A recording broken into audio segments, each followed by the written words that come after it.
नमस्कार, चंद्रा क्लासेस प्रयागराज में आप सभी का बहुत-बहुत स्वागत है। तो चलिए हम लोग पढ़ रहे हैं समानता और समानता के तहत अभी तक हमने देखा कि समानता होती क्या है, समानता के विविध आयाम क्या हैं और आज हम लोग पढ़ेंगे कि समानता की विभिन्न जो विचारधाराएँ हैं, वो समानता के विषय में क्या कहती हैं, उनकी क्या मान्यता है समानता को लेकर। ठीक है, विभिन्न विचारधाराओं को पढ़ेंगे और हम देखेंगे कि समानता और स्वतंत्रता को कौन से विचारक पूरक मानते हैं और कौन से विचारक विरोधी मानते हैं। ठीक है, तो क्या संबंध है स्वतंत्रता और समानता का संबंध देखेंगे और कौन से विचारक अपोजिट और कौन से विचारक इसको मानते हैं कि दोनों क्या है एक दूसरे के पूरक है, एक ही सिक्के के दो पहलू।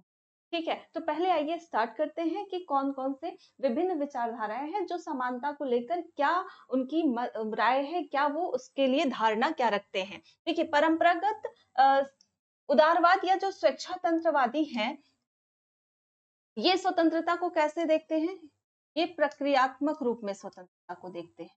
ठीक है, औपचारिक समानता, सॉरी औपचारिक समानता, प्रक्रियात्मक समानता और औपचारिक समानता की बात करते हैं, जिनमें इनकी मान्यता है कि जन्म से सभी क्या होते हैं?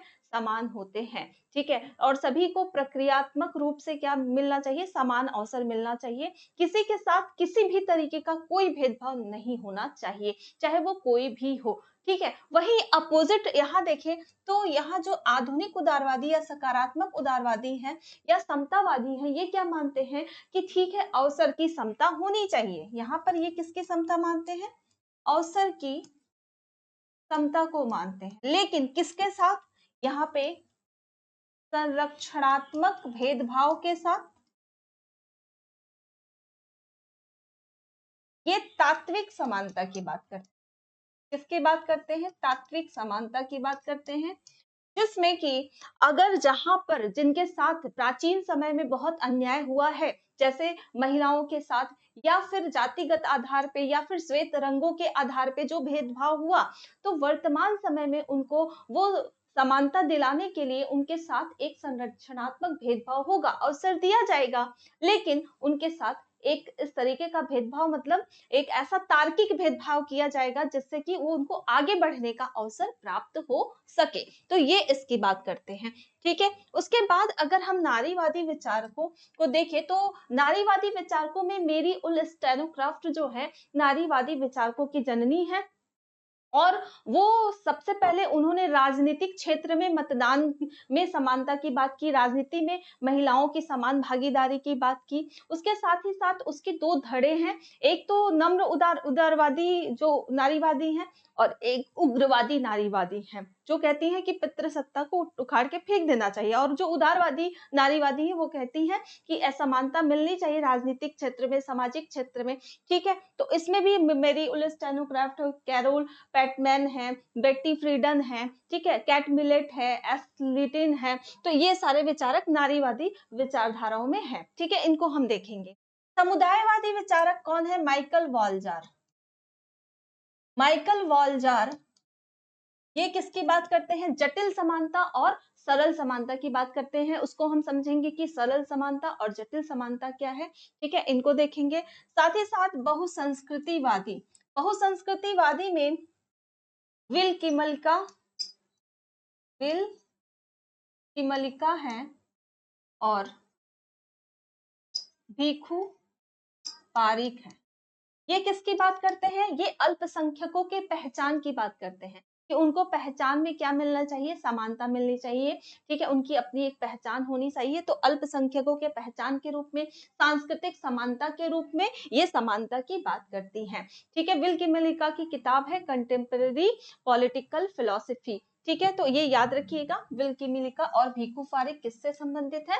बहुसंस्कृतिवाद से संबंधित है, समानता के। ठीक है, तो यहाँ पर इन दोनों को आप इस तरीके से याद रख सकते हैं।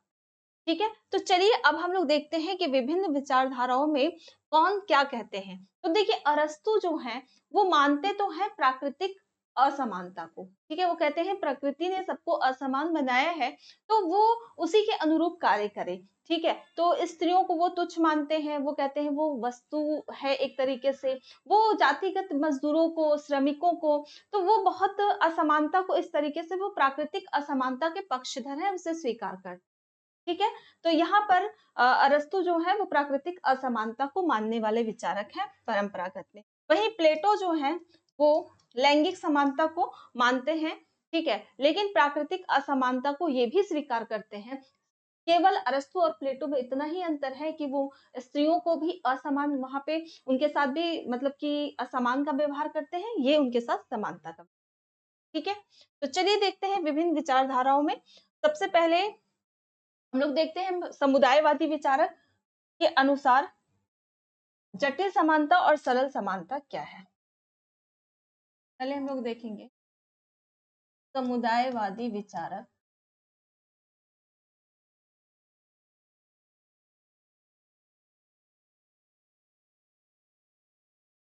माइकल वाल्जा। इनकी बुक है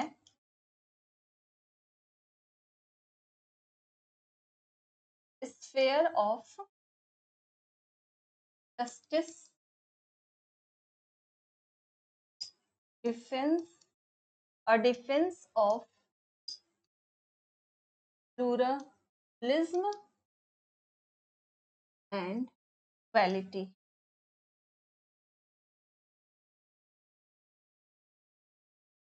इनकी किताब है में इनकी किताब है स्फेयर ऑफ जस्टिस और defence of pluralism and equality Michael Walzer की, जिसमें इन्होंने दो प्रकार की समानता की बात कही है। कौन से दो प्रकार की समानता की बात कही है इन्होंने?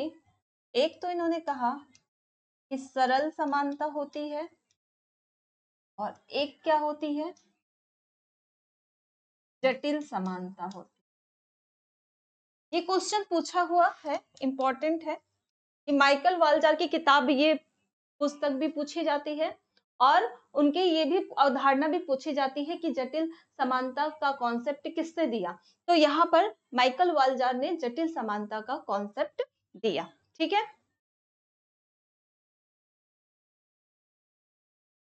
ठीक। तो देखिए यहाँ सरल समानता और जटिल समानता से क्या आशय है। देखिए सरल समानता का मतलब ये कहते हैं कि किसी भी वस्तुओं को एक समान वितरित कर देना। किसी भी जैसे कोई धन है संपदा है, इसका समान वितरण कर देना, समान वितरण करना। ठीक है, ये कब पॉसिबल था? ये प्राचीन समय में पॉसिबल था, आदिम समय में पॉसिबल था, जब विभिन्न प्रकार के जटिल समाज नहीं थे, राजनीतिक गतिविधियां नहीं होती थी। यहाँ पे विभिन्न प्रकार का इस तरीके का स्ट्रक्चर आज जैसे बना हुआ कि विभिन्न समुदाय है, विभिन्न संगठन है, विभिन्न राजनीतिक गतिविधियां हैं जो होती हैं समाज में, तो ये समाज के स्ट्रक्चर को क्या करती हैं, जटिल बना देती हैं। ठीक है, तो सरल जो समाज था उसमें क्या था, एक नॉर्मल सी चीज थी, उसमें इस तरीके के राजनीतिक इतने सारे बंधन नहीं थे, इतने सारे समुदाय नहीं थे। तो उस समय जैसे धन संपदा का समान वितरण कर दिया जाता था, ठीक है, अगर सॉरी कर दिया जाए तो उससे क्या हुआ, उस सरल समानता है। लेकिन इसमें हमेशा किसका हस्तक्षेप बना रहेगा? राज्य का सदैव हस्तक्षेप बना रहेगा। सदैव हस्तक्षेप क्यों बना रहेगा? क्योंकि राज्य अगर एक बार सभी में समान धन संपदा का वितरण कर देगी तो क्या होगा, कुछ लोग तो उसका सदुपयोग करेंगे, कुछ लोग उसका दुरुपयोग करेंगे और फिर से विभिन्नता, फिर से असमानता उत्पन्न हो जाएगी। तो राज्य फिर से हस्तक्षेप करेगा, फिर से उसे समान करेगा। तो इसमें राज्य का जो है हमेशा क्या बना रहेगा, प्रभुत्व बना रहेगा। ठीक है, अब देखिए ये कैसे विचारक है, ये समुदायवादी विचारक है। ये किसी भी चीज का प्रभुत्व बने रहना ये सही नहीं है समाज में, क्योंकि इससे निरंकुशता ही उत्पन्न हो सकती है, राज्य की निरंकुशता इसमें आ सकती है। ठीक है, इनका पूरा हस्तक्षेप इनका रहेगा।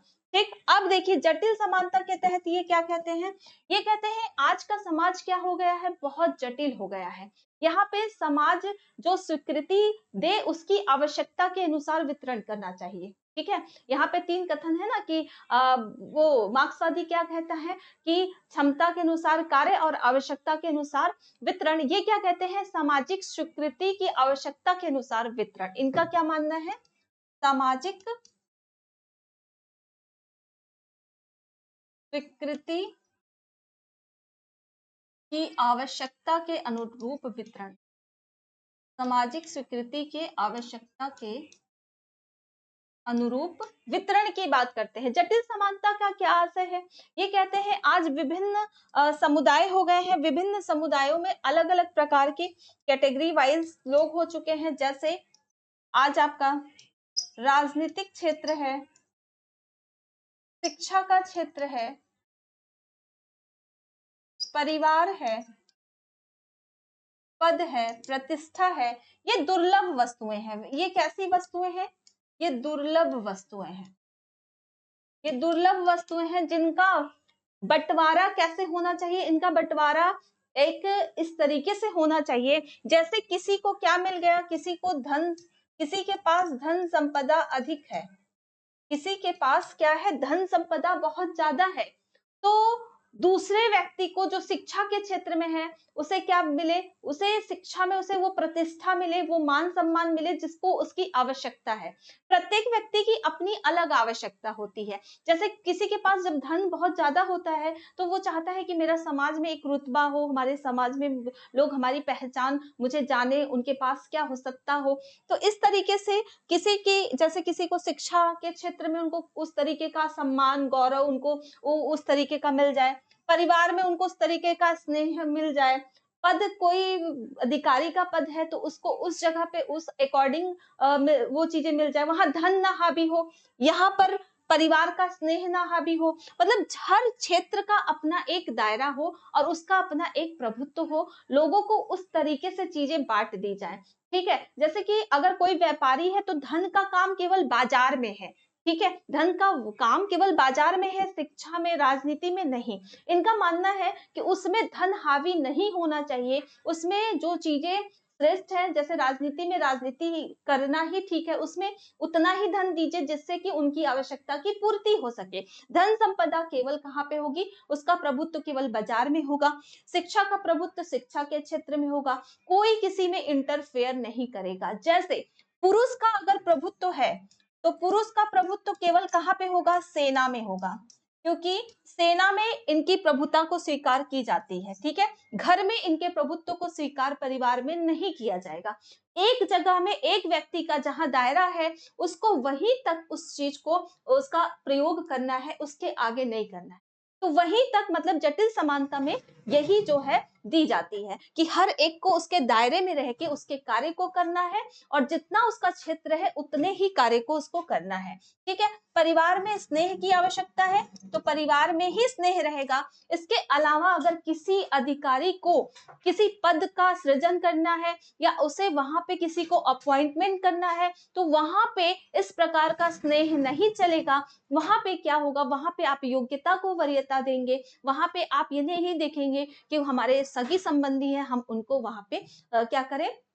अपॉइंट करें। तो इन्होंने एक दायरा बता दिया कि जैसे सामाजिक स्वीकृति होगी तो धन का जहां महत्व है, जिस व्यक्ति को धन की आवश्यकता है उसे धन दो, जिस व्यक्ति को प्रतिष्ठा की आवश्यकता है उसे प्रतिष्ठा दो, उस क्षेत्र में दो और वहीं तक वो सीमित रहे। अपनी प्रभुता, धन, अपनी धन की प्रभुता वो शिक्षा के क्षेत्र में ना दिखा पाए।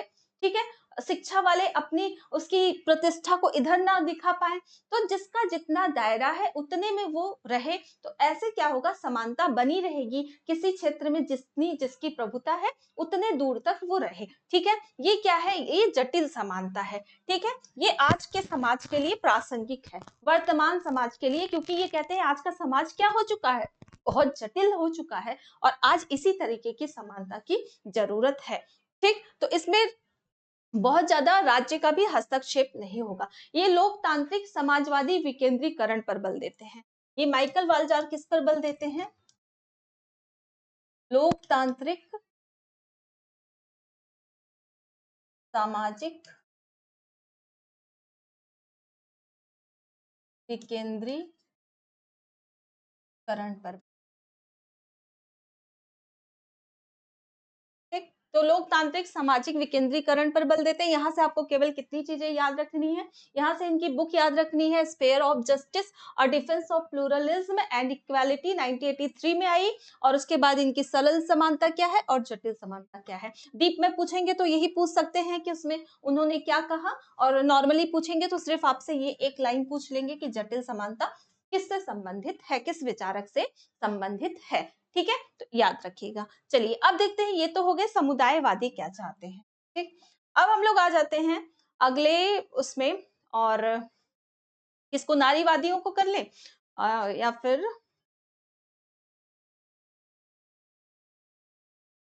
चलिए नारीवादी और समानता करते हैं। उसके बाद हम लोग उदार समतावादी और भाग्य समतावादी की ओर आएंगे कि वो क्या कहते हैं। ठीक है, तो पहले देखते हैं नारीवादी और समता। नारीवादी व समानता, ये जो नारीवादी जो एक आंदोलन चला, जो एक विचारधाराएं चली, इसके कई धारे, कई धाराओं में ये चले। ठीक है, जिसमें से इनके दो रूप हैं, एक तो उदारवादी नारीवादी, और दूसरा कौन सा नारीवादी है, उग्रवादी नारीवादी। ये दोनों क्या चाहते हैं, पुरुष और स्त्री की समानता की बात करते हैं। उदारवादी नारीवादी में सबसे जो मेरी उल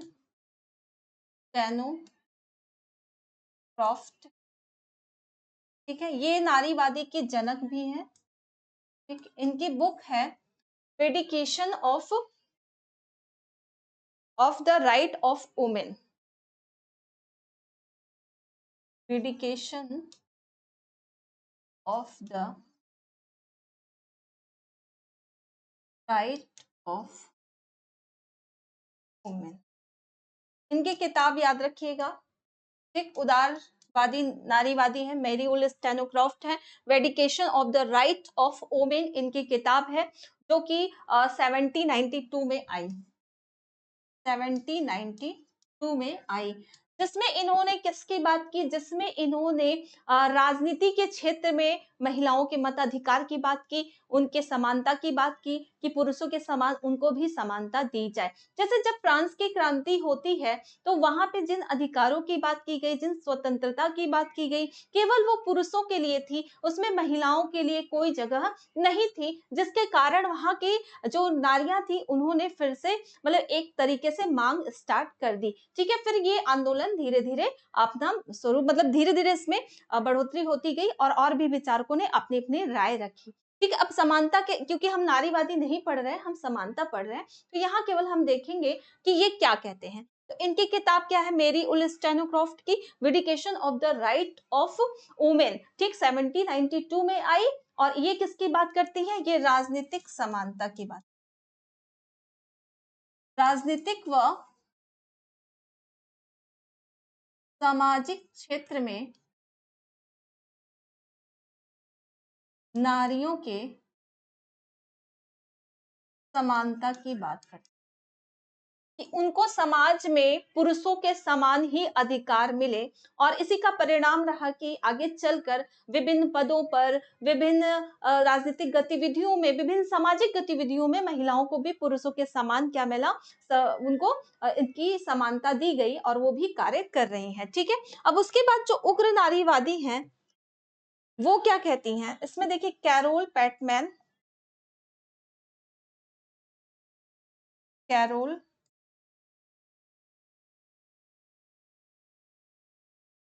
क्या कह रहे हैं, कैरोल पैटमैन जो है ये कह रहे हैं कि कल्याणकारी राज्य जो है वो पितृसत्तात्मक राज्य है। ये जो कल्याणकारी राज्य है ना, ये कैसा राज्य है, कल्याणकारी राज्य पितृसत्तात्मक राज्य है।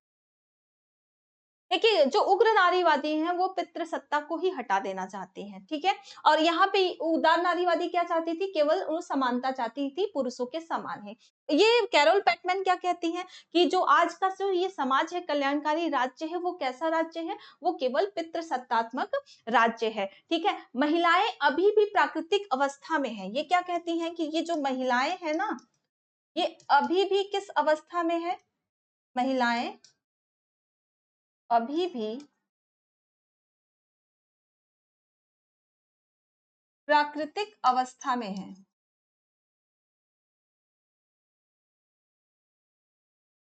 ये सामाजिक समझौते में इनको शामिल ही नहीं किया गया।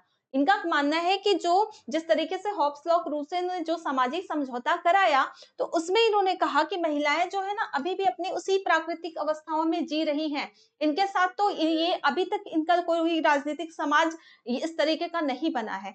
ठीक है, तो ये और ये आज का जो राज्य है वो केवल पितृसत्तात्मक राज्य है, आज का कल्याणकारी जो उन्हीं के कल्याण की बात करता है। ठीक है, महिलाएं अभी भी किस अवस्था में है, प्राकृतिक अवस्था में है, वो सामाजिक समझौते का हिस्सा नहीं है। ठीक है, कैट मिलेट 1969।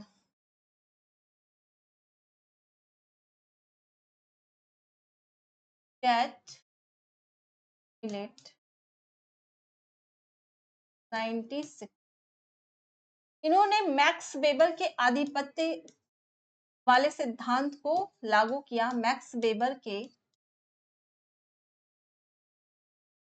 आधिपत्य वाले सिद्धांत को स्वीकार किया। इन्होंने कहा कि आज भी जो आधा पुरुष है वो आधी महिलाओं के ऊपर क्या करता है, आधिपत्य उसका आज भी है। ठीक है, दिन प्रतिदिन की राजनीति। ठीक, संपूर्ण इतिहास में दोनों लिंगों में आधिपत्य और अधीनस्थ का संबंध है। संपूर्ण इतिहास में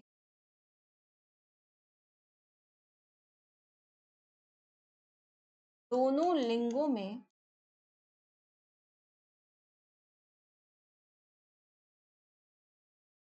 आधिपत्य व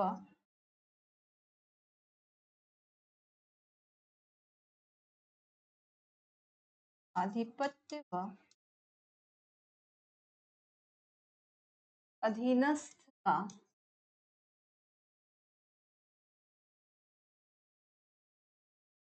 इन्होंने दिन प्रतिदिन की राजनीति की बात की। दिन प्रतिदिन की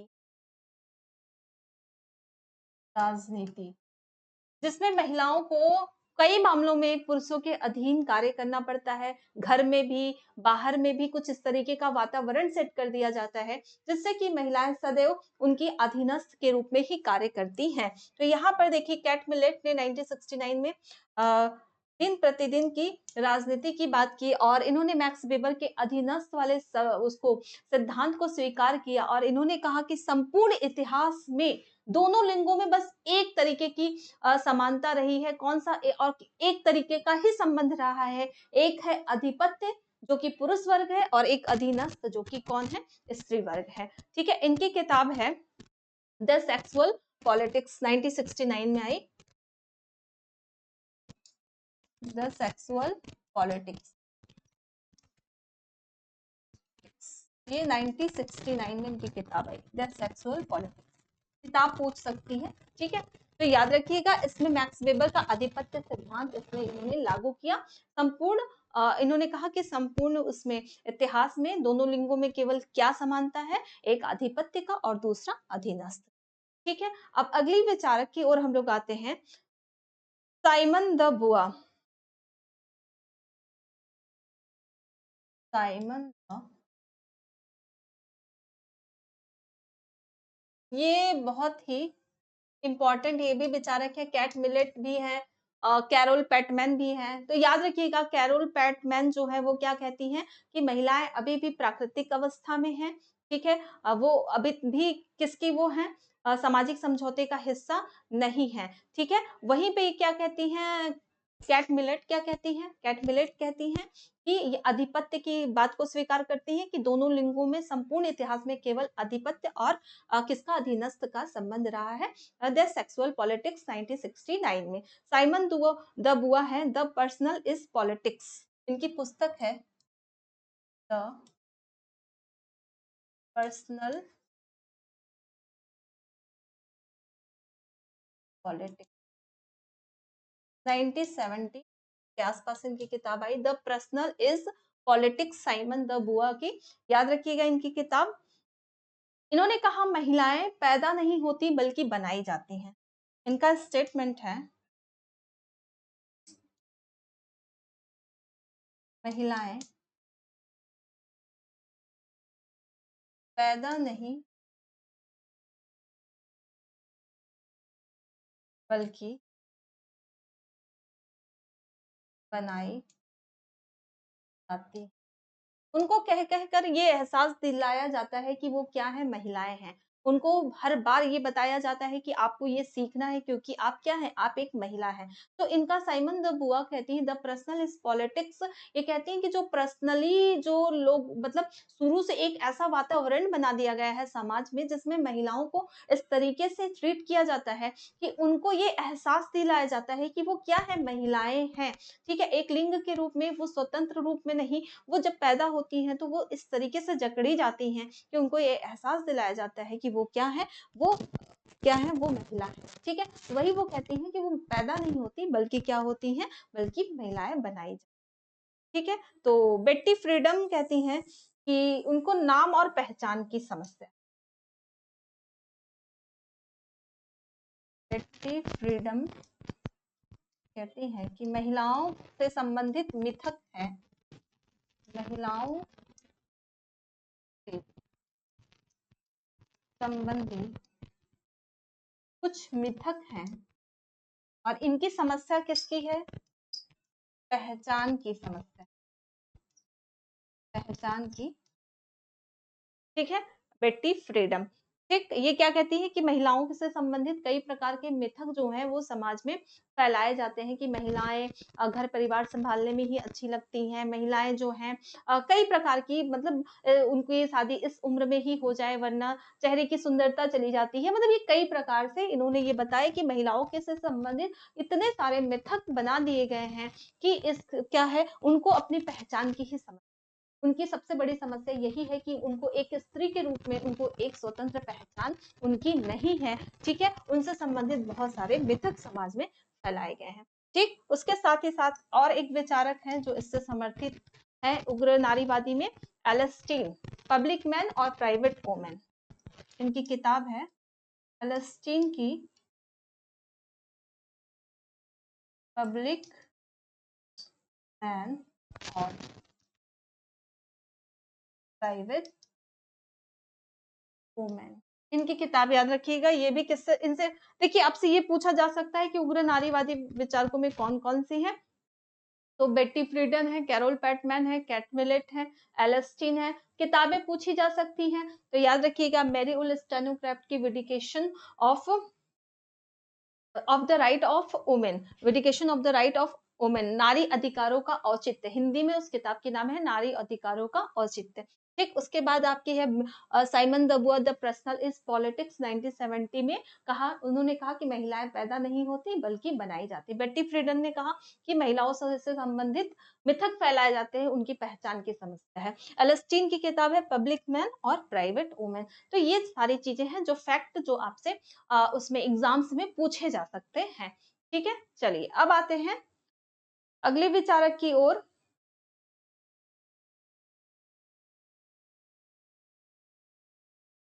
देखिए, समतावादी विचारकों की ओर आते हैं।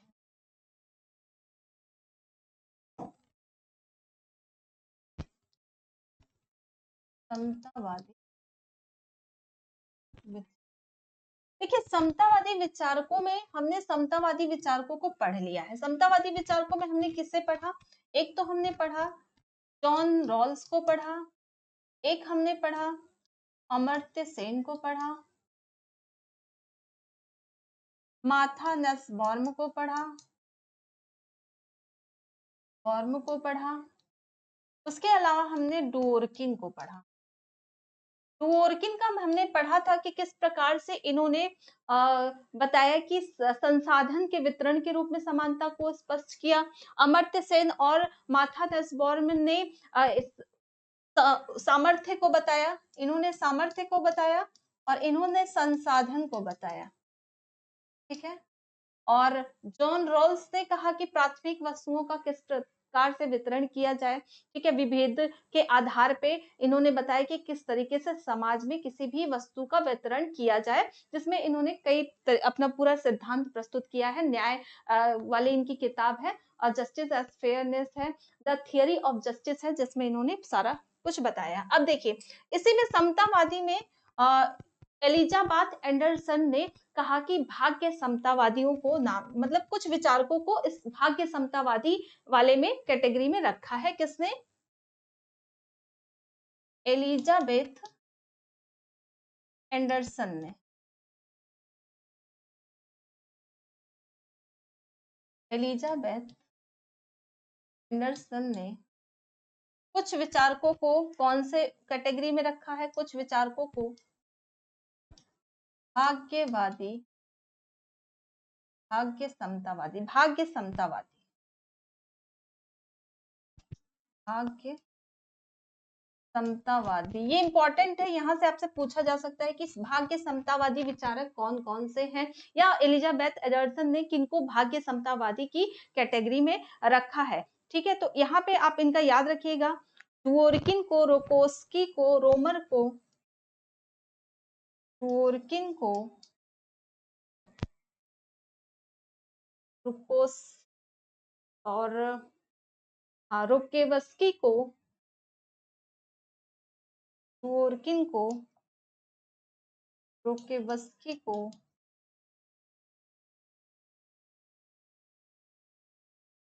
रोमर को, और इनका ब्रूस एकरमन, ब्रूक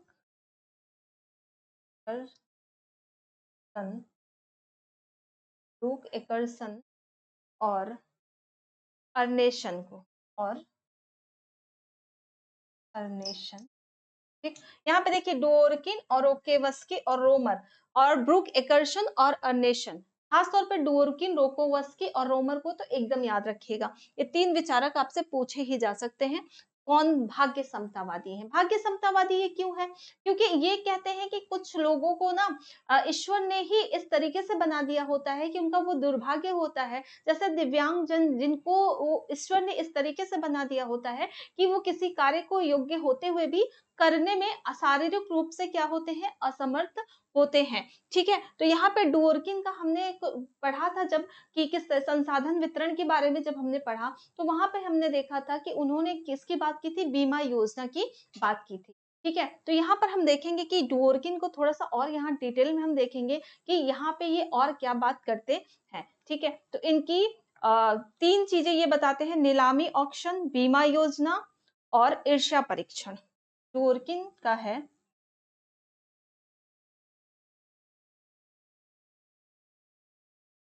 डुओर्किन का है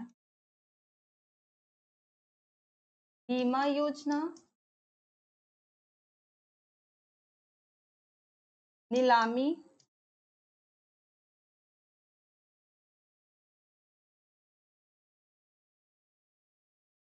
नीलामी जैसे ऑक्शन कह सकते, ऑक्शन, और ईर्ष्या परीक्षण, ईर्ष्या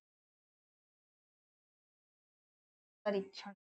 ठीक है, तो यहाँ पर देखिए इन्होंने तीन चीजें बताई, नीलामी, ऑक्शन, ईर्ष्या परीक्षण और बीमा योजना। बीमा योजना किसके लिए? दिव्यांगजनों के लिए। नीलामी ऑक्शन क्या है इसे हम लोग देखेंगे। तो एक तो महत्वाकांक्षा संवेदनशील नीलामी है, और एक नीलामी को इन्होंने दो प्रकार में बांटा है। नीलामी को इन्होंने दो प्रकार में बांटा है, एक महत्वाकांक्षा संवेदनशील, महत्वाकांक्षा नीलामी, और एक सक्षमता असंवेदनशील।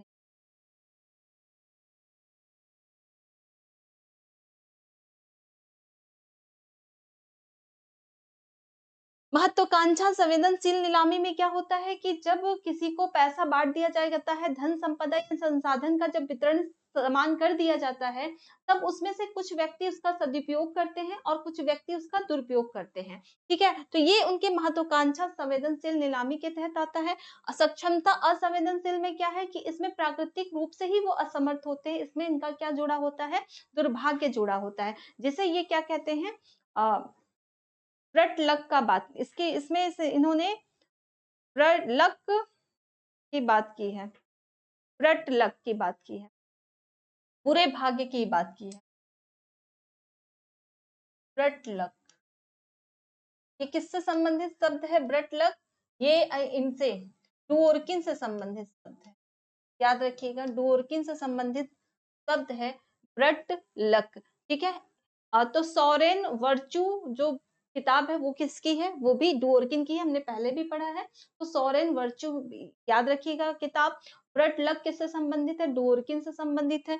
बीमा योजना, नीलामी और ईर्ष्या परीक्षण भी किससे संबंधित है, ये भी इन्हीं से संबंधित है। ठीक है, एनवी टेस्ट, जैसे इंग्लिश में कहते हैं एनवी टेस्ट ऑक्शन, और इसे क्या कहते हैं, बीमा योजना कहते हैं। ठीक है, और ब्रुक एकर्सन ने शेयर धारक समाज की बात की है। ब्रुक एकर्सन ने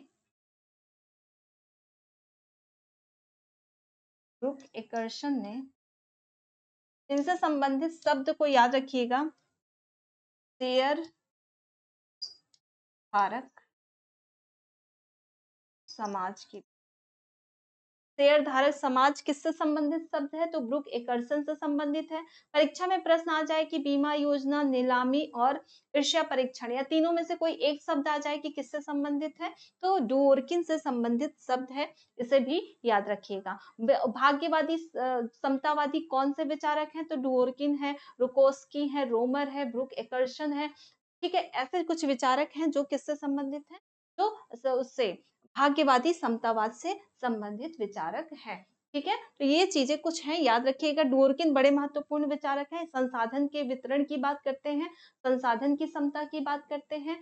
जिस तरीके से रॉल्स ने एक कल्पना की थी, इसी तरीके से इन्होंने भी एक कल्पना की कि सभी मनुष्य को एक निर्जन द्वीप में भेज दिया जाए और सभी को समान संसाधनों का क्या कर दिया जाए, वितरण कर दिया जाए। वहीं पे अमर्त्य सेन जो है वो किससे संबंधित है, वो सामर्थ्य से संबंधित। वो कहते हैं संसाधन ठीक है आप दे दीजिए, संसाधन के रूप में यदि आपने किसी को मोबाइल दे दिया, लेकिन अगर उसे मोबाइल चलाना नहीं आता है, तो आप पहले उसको मोबाइल चलाने की भी कैपेसिटी उसे बताइए, कैसे मोबाइल को चलाना है, जिससे कि वो उसका उपयोग करे और कार्यात्मक रूप से उसका लाभ भी ले सके। ठीक है, तो केवल मोबाइल देना ही नहीं, जैसे इस संसाधन में डुओर्किन क्या कहते हैं कि सबको मोबाइल दे दो, ठीक है, उनको समान संसाधन का वितरण कर दो, मतलब एक एग्जाम्पल के तौर पे मैं बता रही हूँ। तो फिर अमर्त्य सेन क्या कहते हैं कि ये संसाधन की बात करते हैं कि सभी को क्या कर दो, समान रूप से सभी को संसाधन का वितरण करो, लेकिन साथ ही साथ उनमें सामर्थ्य भी बनाओ। उनको कंप्यूटर तो आपने दे दिया, लेकिन कंप्यूटर ही नहीं चलाना आ रहा है, तो उससे वो कैसे लाभान्वित होंगे। तो ये अमर्त्य सेन वगैरह जो सामर्थ्य की बात करते हैं, ये कार्यात्मक क्षमता की भी बात करते हैं। कल्याणकारी समानता किससे संबंधित है, याद रखिएगा, उपयोगितावादियों से संबंधित। मान लीजिए कभी प्रश्न आ जाए, कल्याणकारी समानता किससे संबंधित है, कल्याणकारी समानता किससे संबंधित है, ये उपयोगितावादी से संबंधित है। सामर्थ्य या क्षमता किससे संबंधित है, सामर्थ्य या क्षमता की समानता किससे संबंधित है, तो ये अमर्त्य सेन और किससे संबंधित है, मार्था नसबॉर्म से, मार्था नसबॉर्म से संबंधित है। ठीक है, अवसर की समता किससे संबंधित है, तो ये उदार समतावादियों से संबंधित है। भाग्य समतावादी कौन है, तो भाग्य समतावादी में आपको पता है कि भाग्य समतावादी किसको मानते हैं, संसाधन के वितरण को मानते हैं, जिसमें डुओर्किन है। देखिए समतावादी में भी डुओर्किन आते हैं, रॉल्स आते हैं, और उसके साथ ही भाग्य समतावादी में भी डुओर्किन आते हैं, रोकोवस्की आते हैं, रोमर आते हैं, ब्रुक एकर्सन आते हैं। ये सारे जो विचारक हैं वो भाग्य समतावादी में भी आते हैं। ठीक है, तो यहाँ पे ये भी याद रखिएगा कि कल्याणकारी समानता की बात कौन करते हैं, तो कल्याणकारी समानता की बात उपयोगितावादी विचारक करते हैं। ठीक है,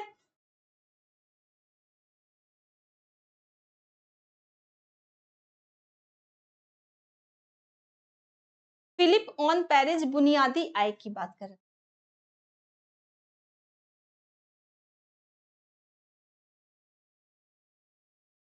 फिलिप ऑन पेरिस बुनियादी आय की बात करते हैं। फिलिप ऑन पेरिस, याद रखिएगा, फिलिप ऑन पेरिस किसकी बात करते हैं? बुनियादी आय की बात। ठीक है। रोमर गरीबों को निःशुल्क शिक्षा की बात करते हैं। वो कहते हैं भरपाई तालीम की बात करते हैं कि जो प्राचीन काल में नहीं हो पाया वो अब हो। ठीक है, तो रोमर गरीबों को निःशुल्क शिक्षा की बात करते हैं। रोमर गरीबों को शुल्क शिक्षा की बात। ठीक है, तो आज हम लोग देखते हैं स्वतंत्रता और समानता के कौन से समर्थक विचारक हैं और कौन से विरोधी विचारक। स्वतंत्रता व समानता में संबंध, इसमें दो प्रकार की विचारधाराएं आती हैं। एक क्या, एक मानते हैं कि स्वतंत्रता व समानता क्या है? विरोधी है, एक दूसरे के विरोधी हैं। जैसे कौन से विचारक हैं? तो नकारात्मक उदारवादी विचारक हैं, स्वेच्छातंत्रवादी विचारक हैं, जिसमें से आपके लॉर्ड एक्टन है, डी टॉकविले हैं, डी टॉकविले हैं, पोलार्ड हैं, सॉरी पोलार्ड इसमें है, पोलार्ड इसमें, डी टॉकविले हैं, लॉर्ड एक्टन है, और अभिजनवादी विचारक हैं Mosca, Pareto, Robert Michels, Mosca है, पेरेटो है, और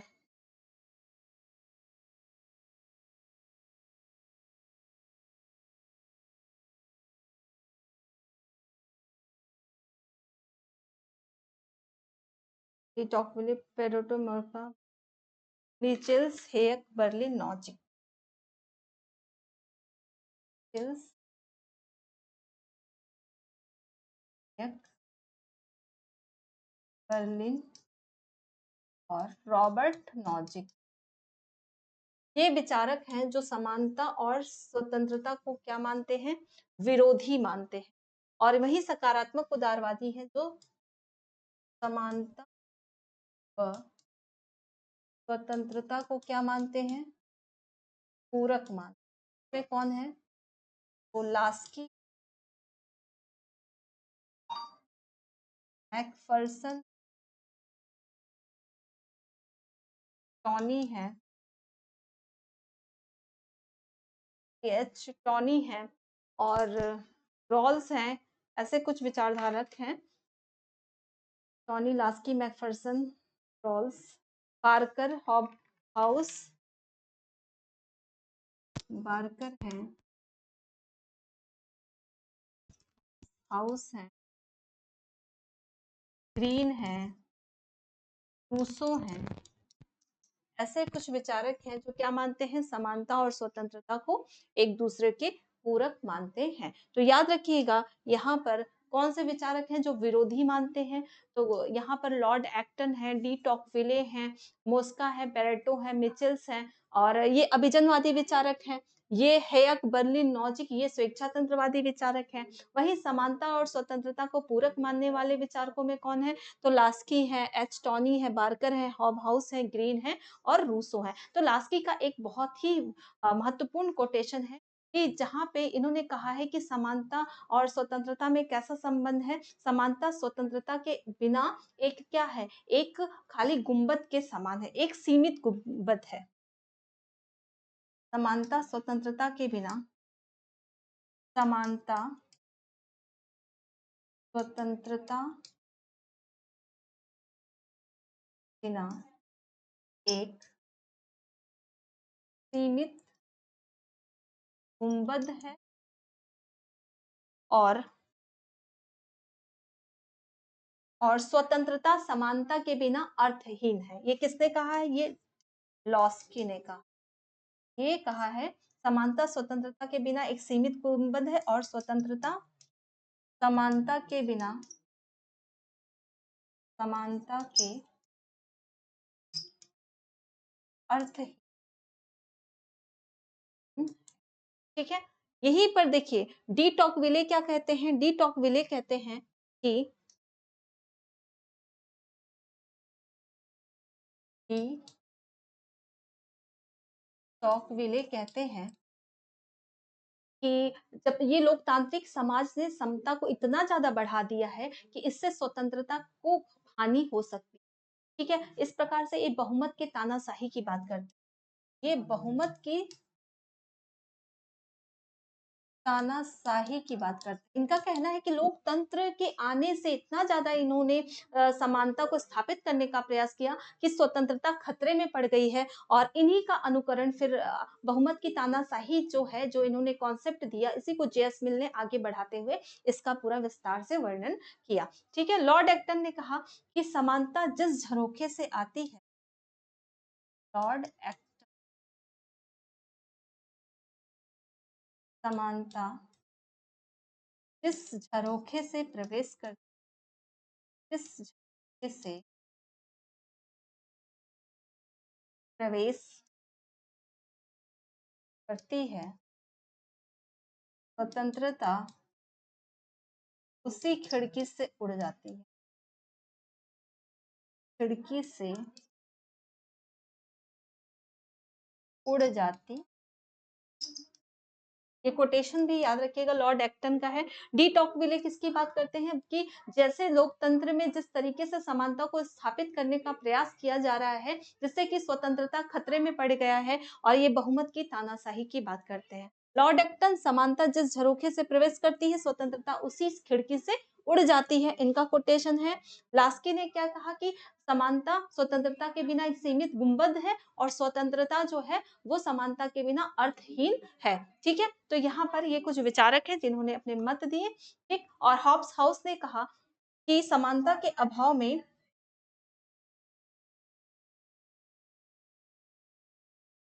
हॉब हाउस ने कहा हॉब्स हाउस ने कहा समानता के अभाव में स्वतंत्रता के भद्दे परिणाम होंगे। समानता के अभाव में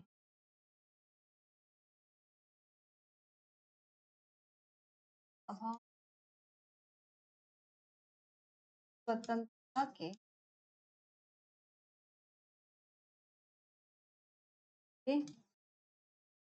हाँ परिणाम एक। ठीक है, चलिए आज की क्लास हम लोग यहीं पे खत्म करते हैं और समानता भी हमारी यहीं पे आज हम खत्म करते हैं। जो बचे हुए हैं हम क्वेश्चन आंसर में उसे सॉल्व करेंगे। Thank you so much.